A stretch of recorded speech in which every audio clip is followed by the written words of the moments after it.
Hello students, आज जो है हम लोग सेकंड कंसंट्रेशन टर्म्स मोलेलिटी से कंटिन्यू करेंगे, जो कि मोल कॉन्सेप्ट का पार्ट 32 है। यदि आपने अभी तक पार्ट 1 to 31 नहीं देखे हैं तो हमारे चैनल पे जाके पार्ट 1 to 31 देख लें।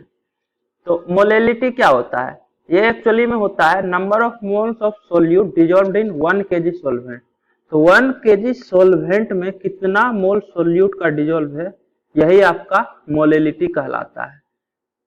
अब ये जो है इस कंटेनर में कितना भी सोल्यूट हो सकता है और कितना भी सॉल्वेंट हो सकता है। तो 1 kg में कितना डिजॉल्व है वो यूनिटरी मेथड से निकाल सकते हैं। जैसे मान लीजिए कि आपके पास 2 kg सॉल्वेंट है और उसमें 4 मोल सोल्यूट है, मतलब 2 kg में 4 मोल डिजॉल्व है, तो 1 kg में 2 मोल डिजॉल्व है, तो यही हो जाएगा मोलेलिटी 2।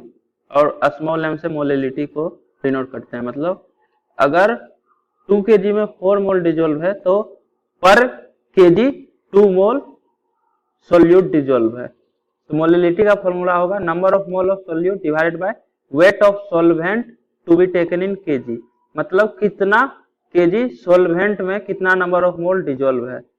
जैसे 2 kg में 4 मोल डिजॉल्व है तो नंबर ऑफ मोल 4 है और वेट ऑफ सॉल्वेंट 2 kg है, तो ये हो जाएगा 2। तो मोलेलिटी हो जाएगा सॉल्यूशन का 2m। स्मॉल m से मोलेलिटी को रिप्रेजेंट करते हैं और कैपिटल M से मोलेरिटी को रिप्रेजेंट करते हैं। पिछले लेक्चर में हम लोग देखे थे मोलेरिटी, इसका यूनिट होगा मोल पर केजी। मोलेरिटी का होता है मोल पर लीटर। इसके बाद मोलेलिटी जो है ये टेम्परेचर इंडिपेंडेंट होता है TI, क्योंकि इसमें वॉल्यूम वाला टर्म नहीं आ रहा है। वॉल्यूम जो है वो टेम्परेचर पे डिपेंड करता है, मतलब टेम्परेचर इंक्रीज या डिक्रीज होगा तो वॉल्यूम भी इंक्रीज डिक्रीज होता है। इसलिए मोलेरिटी जो है ये टेम्परेचर डिपेंडेंट होता था, क्योंकि इसमें वॉल्यूम का टर्म आता है। यहाँ वेट ऑफ सॉल्वेंट और number of mole of solute ये दोनों टेम्परेचर को चेंज करने से चेंज नहीं होगा, तो मोलेलिटी भी चेंज नहीं होगा, तो इसलिए ये टेम्परेचर पे डिपेंड नहीं करता है, टेम्परेचर इंडिपेंडेंट है। इसके बाद थर्ड कंसंट्रेशन टर्म है मोल फ्रैक्शन। एक्स से रिप्रेजेंट करते हैं मोल फ्रैक्शन को, और मोल फ्रैक्शन का फॉर्मूला होता है, जैसे मोल फ्रैक्शन ऑफ सोल्यूट निकालना है तो number of mole of solute divided by total number of mole. Total number of mole हो जाएगा number of mole of solute plus number of mole of solvent. Similarly mole fraction of solvent अगर निकालना है तो number of mole of solvent divided by total number of mole, तो number of mole of solute plus number of mole of solvent, ये total number of mole होगा। इस तरह से मोल फ्रैक्शन ऑफ सोल्यूट और मोल फ्रैक्शन ऑफ सॉल्वेंट बता सकते हैं। अब इसी में मान लीजिए कि ये जो मिक्सचर है, मतलब सॉल्यूशन जो है ये 3 एलिमेंट से बना हुआ A B C, तो मोल फ्रैक्शन ऑफ A हो जाएगा number of mole of A divided by total number of मोल कितना होगा, number of mole of A plus number of mole of B plus number of mole of C। Similarly mole fraction of B होगा number of mole of D divided by total number of mole of A plus number of mole of B plus number of mole of C। Similarly mole fraction of C होगा number of mole of C upon number of mole of A plus number of mole of B plus number of mole of C। तो जितना element रहता है सभी का mole fraction को अगर आप ऐड कीजिएगा तो वो 1 के इक्वल होगा, क्योंकि फ्रैक्शन का सम हमेशा 1 होगा। जैसे यहाँ मोल fraction of solute plus mole fraction of solvent, ये आपका number of mole of solute plus number of mole of solvent upon total mole, ये भी टोटल मोल है, दोनों कैंसिल आउट हो जाएगा तो ये 1 होगा। इसमें 3 एलिमेंट है तो तीनों को अगर आप ऐड कीजिएगा तो इसका सम 1 आएगा। ऊपर भी आ जाएगा number of mole of A plus number of mole of B plus number of mole of C divided by number of mole of A plus number of mole of B plus number of mole of C, तो ये 1 के equal होगा, हमेशा यही होगा। Actually में ये fraction है। जिसे आपके पास 5 रुपया है, इसको आप 2 भाग में डिवाइड कर दिए, एक के पास 2 रुपया दे दिए, एक के पास 3 रुपया दे दिए, तो जिसके पास 2 रुपया दिए उसके पास कितना फ्रैक्शन है, तो 5 रुपया का 2 रुपया है तो 2/5 फ्रैक्शन है टोटल रुपीज का। और जिसके पास 3 रुपया दिए हैं उसके पास 3/5 फ्रैक्शन है 5 रुपया का। 5 रुपया में 3 रुपया है इसके पास, तो 3/5 फ्रैक्शन है। दोनों का सम होगा 2/5 प्लस 3/5, ये 1 ही होगा हमेशा। जितना में बंटवारा कीजिएगा उन सभी का सम जो है हमेशा फ्रैक्शन का 1 ही होगा। अगर इसी को आप 2 रुपया 2 रुपया और 1 रुपया में 3 लोगों को बांट दिए तो एक के पास 2/5 फ्रैक्शन है, दूसरे के पास भी 2/5 फ्रैक्शन है, तीसरे के पास 1/5 फ्रैक्शन है। तो फिर से तीनों का फ्रैक्शन का सम हो जाएगा 2 + 1 डिवाइडेड बाय 5, 1 ही आएगा हमेशा। 3 के जगह 4 भी हो सकता है, तो उस केस में ए बी सी डी अगर है तो मोल फ्रैक्शन ऑफ ए होगा number of mole of A divided by total mole में number of mole of D आ जाएगा। सिमिलरली बी में भी plus number of mole of D आएगा नीचे में, सी में भी वही आएगा, और डी में होगा mole fraction of D equal to number of mole of D upon number of mole of A plus B plus C plus D. Mole fraction भी आपका टेम्परेचर इंडिपेंडेंट होगा, क्योंकि नंबर ऑफ मोल जो है वो टेम्परेचर पे तो डिपेंड करेगा नहीं, ये हर एक टेम्परेचर पे फिक्स ही रहेगा, और ये यूनिटलेस होता है। फ्रैक्शन हमेशा यूनिटलेस होगा ना, क्योंकि यहाँ पे भी मान लीजिए 2 मोल है और ये 5 मोल है, तो 2 मोल डिवाइडेड बाय 5 मोल, तो यूनिट तो कैंसिल आउट हो जाएगा, तो 2/5 यूनिटलेस होगा, और ये तो बता ही दीजिए। इसके बाद फोर्थ कंसंट्रेशन टर्म है परसेंटेज वेट बाय वेट या फिर percentage weight by volume. Percentage weight by wait बोलिए या परसेंटेज बाय वेट बोलिए या परसेंटेज बाय मास बोलिए। तो मास परसेंट तो हम लोग पहले ही बता दिए थे कि जैसे मास परसेंट ऑफ कार्बन निकालना है तो mass of carbon divided by total mass into 100, तो वही चीज है यहाँ पे सोल्यूट के टर्म में होगा। परसेंटेज वेट बाय वेट होगा weight of solute divided by weight of solution, मतलब weight of solute divided by total weight, weight of solution ही तो टोटल वेट होता है इनटू 100। तो mass percent percentage by mass percentage by weight, इसी को मास percent भी बोलते हैं या परसेंटेज वेट बाय वेट, ये तीनों एक ही चीज है। ये क्या होता है, ये होता है कि 100 ग्राम सॉल्यूशन में कितना वेट सोल्यूट का परिएंट है। It is the mass of solute in gram present in 100 gram solution. जैसे देखिए आपके पास मान लीजिए कि सॉल्यूशन है 10 ग्राम, इसमें से 2 ग्राम सोल्यूट है, तो 10 ग्राम में 2 ग्राम सोल्यूट है, तो 100 ग्राम में कितना ग्राम होगा। अगर 100 ग्राम सोल्यूशन रहता तो 20 ग्राम सोल्यूट होता, तो परसेंटेज वेट बाय वेट 20 आएगा। आप इस फॉर्मूला से भी कैलकुलेट कर सकते हैं। Weight of solute 2 divided by weight of solution 10 है इंटू 100, तो ये 20 हो जाएगा। तो परसेंटेज वेट बाय वेट इस तरह से 20 आएगा। मतलब 100 ग्राम सोल्यूशन में कितना वेट जो है सोल्यूट का परिएंट रहेगा वही आपका परसेंटेज वेट बाय वेट कहलाएगा। सिमिलरली 100 ml सॉल्यूशन में कितना वेट सोल्यूट का परिएंट रहेगा वही आपका परसेंटेज वेट बाय वॉल्यूम कहलाएगा। और इसको कैलकुलेट करने का फॉर्मूला होगा weight of solute in gram divided by volume of solution in ml into 100। जैसे आप इसमें मान लीजिए कि आपके पास 10 ml सॉल्यूशन है जिसमें से कि 2 ग्राम सोल्यूट परिएंट है, तो परसेंटेज वेट बाय वॉल्यूम आप कैसे निकालिएगा, 2 wait of solute divided by volume of solution, तो 10 ml इंटू 100, ये 20 आएगा। तो परसेंटेज वेट बाय वॉल्यूम इस केस में 20 होगा। आप यहाँ से भी देख सकते हैं 10 ml में 2 ग्राम परिएंट है, तो 100 ml में कितना ग्राम परिएंट रहेगा, तो 100 ml में 10 टाइम्स 2 का, तो 20 ग्राम परिएंट रहेगा। तो 100 ml सॉल्यूशन में 20 ग्राम अगर परिएंट है तो परसेंटेज वेट बाय वॉल्यूम 20 हो जाएगा। ये आप फॉर्मूला से भी निकाल कर देख लीजिए। तो परसेंटेज वेट बाय वॉल्यूम आप इस फॉर्मूला से फाइंड आउट कर सकते हैं, weight of solute in gram divided by volume of solution in ml into 100। इसमें परसेंटेज वेट बाय वेट जो है वो टेम्परेचर इंडिपेंडेंट होगा, क्योंकि वॉल्यूम का टर्म कहीं नहीं आ रहा है। परसेंटेज वेट बाय वॉल्यूम में वॉल्यूम का टर्म आ रहा है, तो वॉल्यूम जो है टेम्परेचर पे डिपेंड करेगा, टेम्परेचर चेंज होगा तो वॉल्यूम भी चेंज होगा, परसेंटेज वेट बाय वॉल्यूम भी चेंज हो जाएगा। तो percentage weight by volume temperature dependent है TD। इसके बाद इसी में C है परसेंटेज वॉल्यूम बाय वॉल्यूम। ये जो है रेयर होता है, ये तब होता है जब आपका सोल्यूट जो है वो भी लिक्विड में परिएंट हो। If solute in liquid then use this formula. तो इसको कैलकुलेट करने का फॉर्मूला होगा volume of solute in ml upon volume of solution in ml into 100। यहाँ सब परसेंटेज वेट बाय वॉल्यूम चल रहा था, तो wait of solute percentage volume मतलब सोल्यूट का भी वॉल्यूम, तो volume of solute divided by volume of solution into 100। ये भी आपका है कि 100 ml सॉल्यूशन में कितना ml सोल्यूट का परिएंट है। सोल्यूट क्योंकि लिक्विड है तो इसका वॉल्यूम आप कैलकुलेट कर सकते हैं। तो 100 ml सॉल्यूशन में कितना ml सोल्यूट परिएंट है, यही आपका परसेंटेज वॉल्यूम बाय वॉल्यूम कहलाता है। आप इसी को 10 ml में इसको बोल दीजिए कि 10 ml में 2 ml सोल्यूट का परिएंट है, तो आप देखिएगा कि 100 ml में 20 ml सोल्यूट का परिएंट हो जाएगा, मतलब परसेंटेज वॉल्यूम बाय वॉल्यूम 20 आना चाहिए। अब आप इससे निकालिए 2 ml परिएंट है 10 ml में, तो 2/10 इंटू 100 इक्वल टू 20 होना चाहिए। तो परसेंटेज वॉल्यूम बाय वॉल्यूम 20 आ गया। इसके बाद है स्ट्रेंथ ग्राम पर लीटर। यूनिट से ही पता चल रहा है कि 1 लीटर में कितना ग्राम सोल्यूट प्रेजेंट होगा, ये आपका स्ट्रेंथ कहलाता है। It is the mass of solute in gram present in 1 litre solution. तो 1 लीटर सोल्यूशन में कितना ग्राम सोल्यूट प्रेजेंट है, ये आपका स्ट्रेंथ कहलाएगा। यूनिट होता है स्ट्रेंथ का ग्राम पर litre. Wait of solute in gram divided by volume of solution in litre.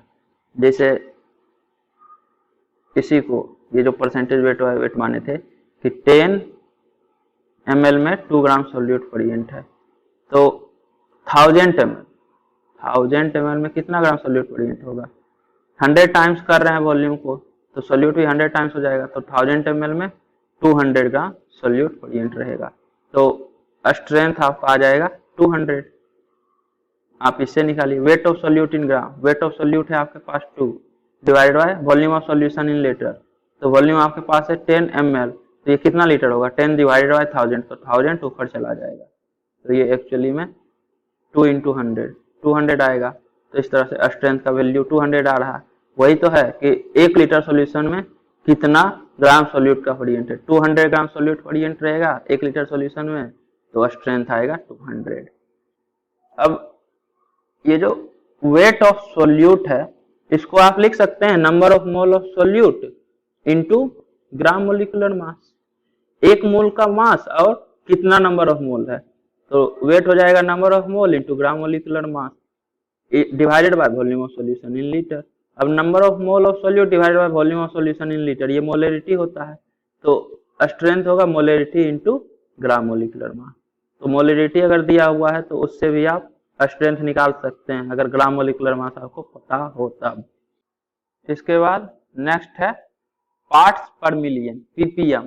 तो ये जो है 10⁶ ग्राम ऑफ सॉल्यूशन में कितना मास सोल्यूट का प्रेजेंट रहता है, यही कहलाता है पार्ट्स पर मिलियन। मतलब पर मिलियन ग्राम अगर सॉल्यूशन का है तो उसमें कितना ग्राम सोल्यूट प्रेजेंट होगा। It is the mass of solute in gram present in 1 million gram of solution. तो पर मिलियन ग्राम कितना ग्राम सोल्यूट प्रेजेंट है, वही आपका पार्ट्स पर मिलियन कहलाता है। तो पार्ट्स पर मिलियन का फॉर्मूला होगा weight of solute in gram divided by weight of solution in gram into 10⁶। Parts पर मिलियन हो गया तो मिलियन से मल्टीप्लाई हो रहा है। बाकी सब 100 ml सॉल्यूशन में रहता था, इसलिए इंटू 100 होता था कि 100 ml में कितना परसेंटेज वॉल्यूम बाय वॉल्यूम के लिए वॉल्यूम ऑफ सोल्यूट चाहिए, परसेंटेज वेट बाय वॉल्यूम के लिए 100 ml में कितना वेट सोल्यूट का है, परसेंटेज वेट बाय वेट में 100 ग्राम सोल्यूशन में कितना वेट सोल्यूट का है। तो ये पर मिलियन ग्राम सोल्यूशन में कितना ग्राम सोल्यूट है, इसलिए यहाँ पर मिलियन से मल्टीप्लाई हो रहा है, बाकी सब में 100 से होता था। इसको आप इस तरह से समझिए। वही वाला एग्जांपल फिर से लीजिए कि 10 ग्राम में 2 ग्राम है सोल्यूट, तो 10⁶ ग्राम में कितना होता, 10 ग्राम में 2 ग्राम है, तो सोल्यूशन अगर 10⁶ ग्राम है तो उसके इसमें 2 इंटू 10⁵। सोल्यूशन आपका 10⁵ टाइम्स हो गया, तो number of mole of solute जो है वो भी 10⁵ टाइम्स होगा, वेट ऑफ सोल्यूट भी 10⁵ टाइम्स होगा। तो इतना ग्राम सोल्यूट प्रेजेंट है, तो यही आपका पार्ट्स पर मिलियन कहलाएगा।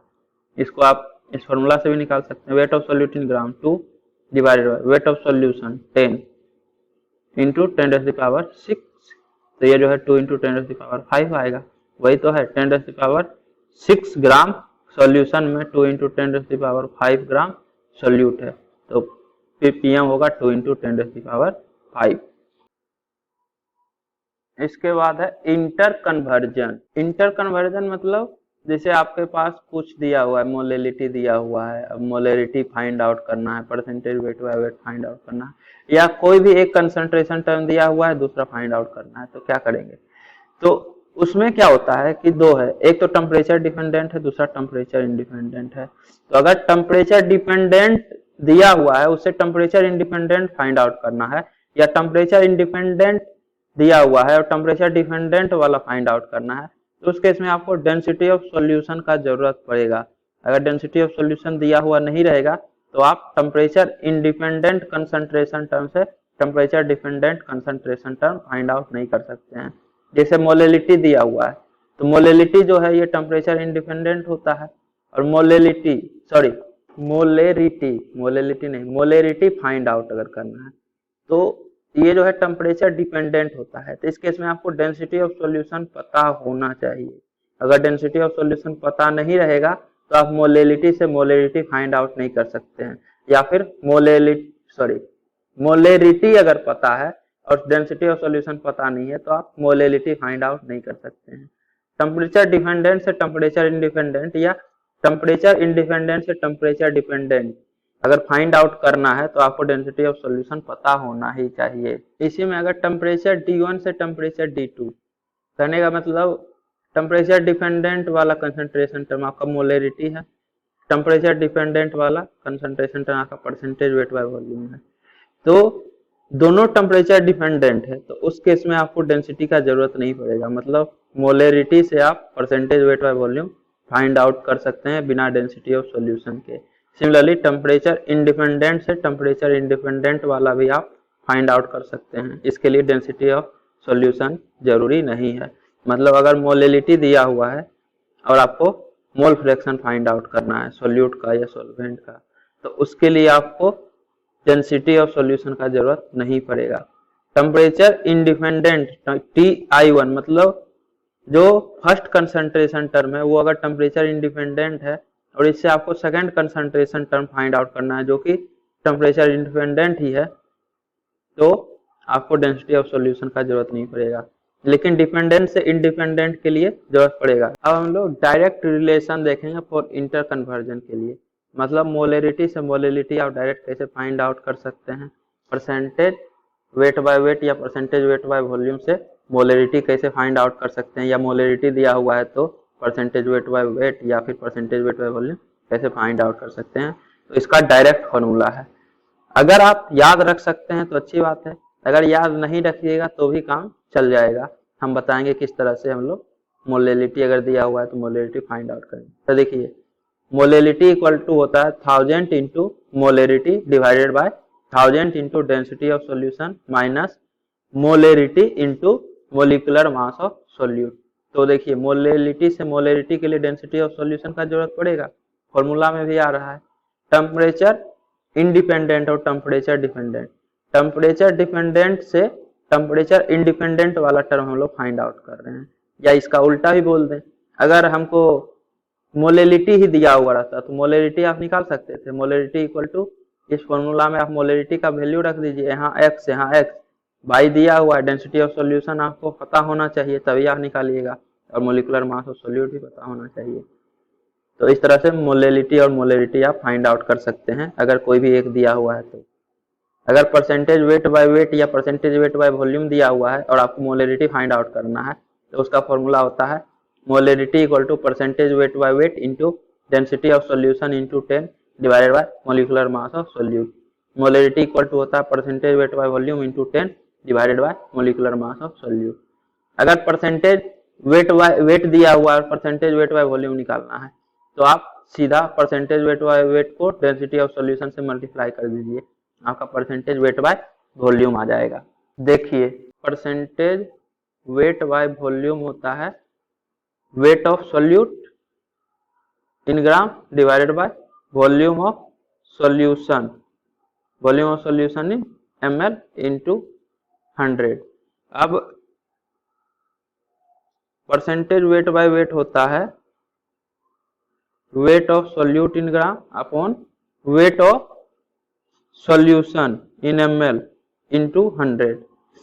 अगर परसेंटेज वेट में आप डेंसिटी ऑफ सॉल्यूशन मल्टीप्लाई कर दीजिए तो इसी में इंटू डेंसिटी ऑफ सॉल्यूशन होगा, या फिर इसको आप लिख सकते हैं weight of solute divided by weight of solution upon density of solution in gram per ml।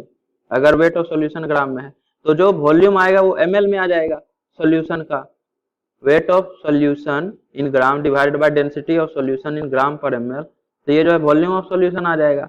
तो percentage weight by weight into density of solution होगा परसेंटेज वेट बाय वॉल्यूम, वही चीज तो आ रहा है देखिए, या फिर weight upon density of solution जब कीजिएगा तो ये वॉल्यूम हो जाएगा, तो percentage weight by volume into 100, simple बात है, और बाकी सब एज इट इज रहेगा। तो इस तरह से मोलेरिटी आप परसेंटेज वेट बाय वेट या परसेंटेज वेट बाय वॉल्यूम से फाइंड आउट कर सकते हैं।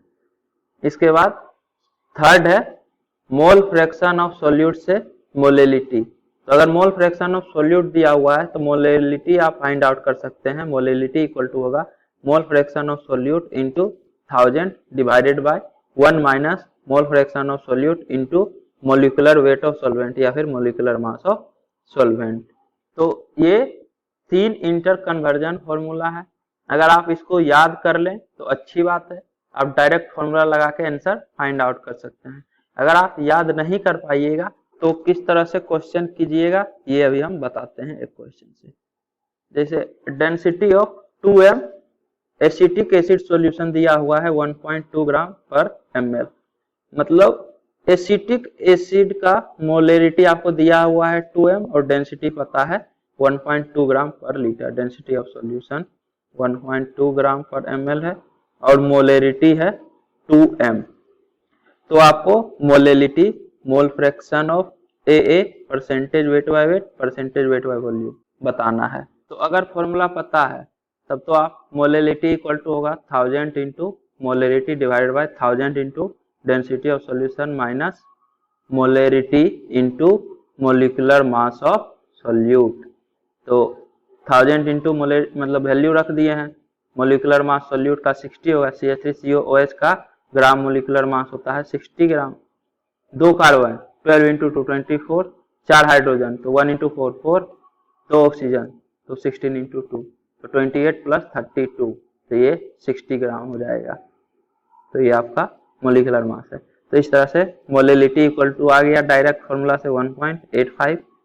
अब मोल फ्रैक्शन ऑफ एसिटिक एसिड बताना है, CH3COOH का मोल फ्रैक्शन बताना है। तो अगर मोलरिटी पता है तो molarity into molecular weight of solvent divided by 1000 equal to mole fraction of solute divided by 1 minus x solute. Molarity into molecular weight of solvent divided by 1000, ये देखिए ये 1000 इस तरफ आएगा। तो इसमें 18 कैसे आया?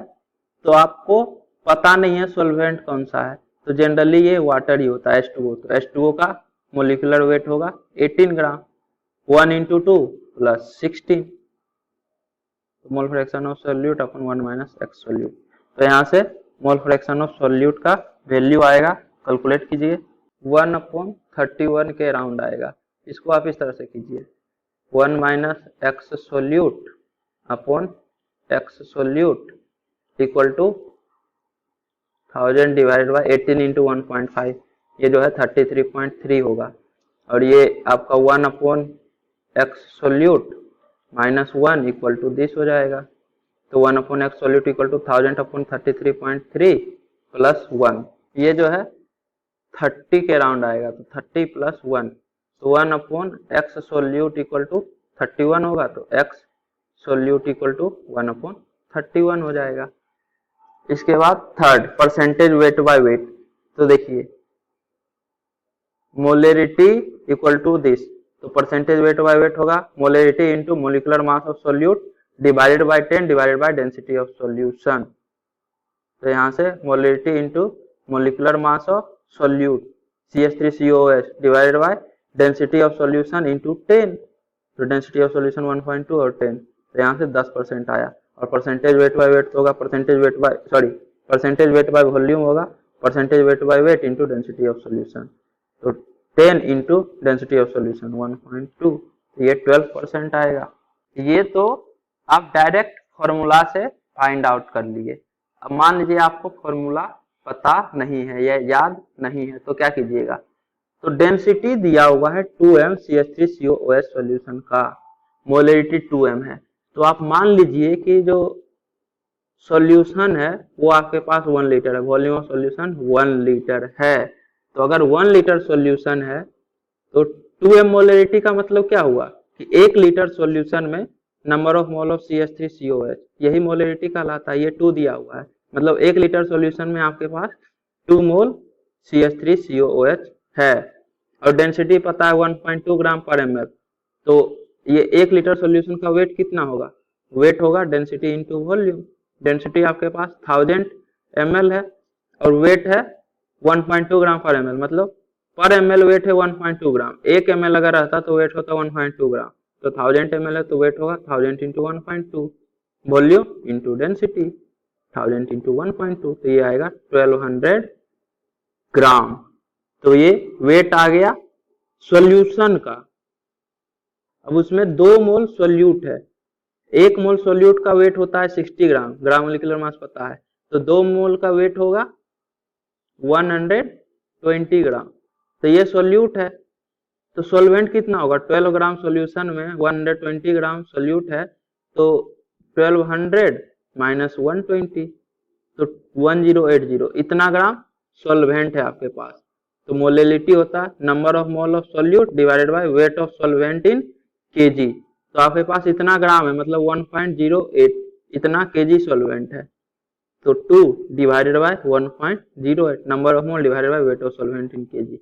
इसको जब आप कैलकुलेट कीजिएगा तो ये 1.85 के आसपास ही आएगा। तो मोलिलिटी का वैल्यू ये हो गया। इसके बाद है मोल फ्रैक्शन ऑफ सोल्यूट। तो मोल फ्रैक्शन ऑफ सोल्यूट होगा number of mole of solute divided by total number of mole, solute plus solvent. तो number of mole of solute है 2 divided by number of mole of solute plus number of mole of solvent. तो solvent आपके पास water है और इसका wait दिया हुआ है 1080, तो नंबर ऑफ मोल कितना होगा, total weight divided by gram molecular mass, तो 1080 डिवाइडेड बाय 18। तो ये जो है 60 टाइम होगा, 18 इंटू 60, 18 इंटू 6 108 होता है, तो 18 इंटू 60 1080 हो जाएगा। तो 2/2 प्लस 60, तो 2/62 आ जाएगा, तो ये 1/31 आ जाएगा। तो इस तरह से मोल फ्रैक्शन ऑफ एसिटिक एसिड 1/31 होगा। इसका मतलब हुआ कि अगर टोटल 31 मोल है आपके पास, तो उसमें 1 मोल एसिटिक एसिड का है और 30 मोल H2O का है।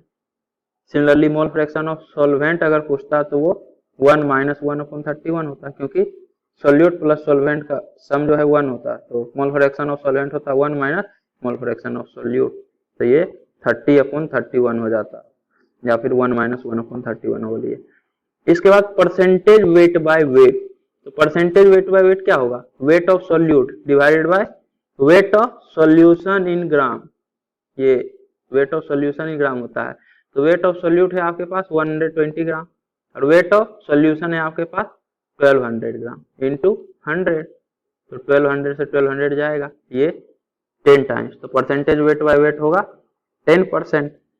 इसके बाद परसेंटेज वेट बाय वॉल्यूम। तो वेट ऑफ सोल्यूट, तो वेट ऑफ सोल्यूट है 120 ग्राम डिवाइडेड बाय, यहाँ वॉल्यूम ऑफ सॉल्यूशन होगा, ये percentage weight by weight into density of solution कीजिए, या wait of solute divided by volume of solution in ml।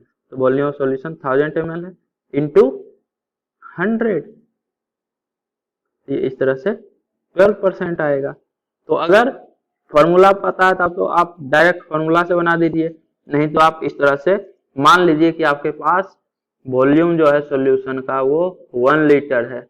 तो molarity का मतलब क्या हुआ, मोलरिटी का मतलब हुआ कि 1 लीटर सॉल्यूशन में कितना मोल सोल्यूट का प्रेजेंट है, यही तो मोलरिटी कहलाता है। और यहाँ दिया हुआ है 2 है, मतलब 1 लीटर सॉल्यूशन में 2 मोल एसिटिक एसिड प्रेजेंट है, और इस सॉल्यूशन का डेंसिटी भी पता है। तो धीरे धीरे करके आप एक एक चीज बता सकते हैं, molarity, mole fraction, percentage weight by wait, percentage weight by volume. इसी तरह से जो है आपको कुछ और कंसंट्रेशन मतलब दिया हुआ है, कुछ कुछ फाइंड आउट करना है, तो एक बार आप खुद से अटेम्प्ट कीजिएगा इन सभी क्वेश्चन को। अगले लेक्चर में हम इसको डिस्कस करेंगे एक एक करके। ये 3 क्वेश्चन हो गया, इसके बाद फिर 4th question, 5th question, 6th question, 7th question, 7th question यहाँ तक है। और ये एक पॉइंट है कि अगर बहुत ही डाइल्यूट एक्वस सॉल्यूशन है तो उसके लिए मोलेलिटी और मोलरिटी दोनों लगभग सेम आता है for very dilute aqueous solution. ये भी हम लोग अगले लेक्चर में आपको अच्छे से एक्सप्लेन कर देंगे। फिर ये नेक्स्ट क्वेश्चन, ये सभी क्वेश्चन को आप एक बार खुद से अटेम्प्ट कीजिए, अगले लेक्चर में हम सभी को डिस्कस करेंगे। उम्मीद करता हूँ कि आपको ये वीडियो पसंद आई होगी। यदि आपको ये वीडियो पसंद आई है तो इसे लाइक करें, कमेंट करें और अपने दोस्तों के बीच शेयर करना ना भूलें। Thank you.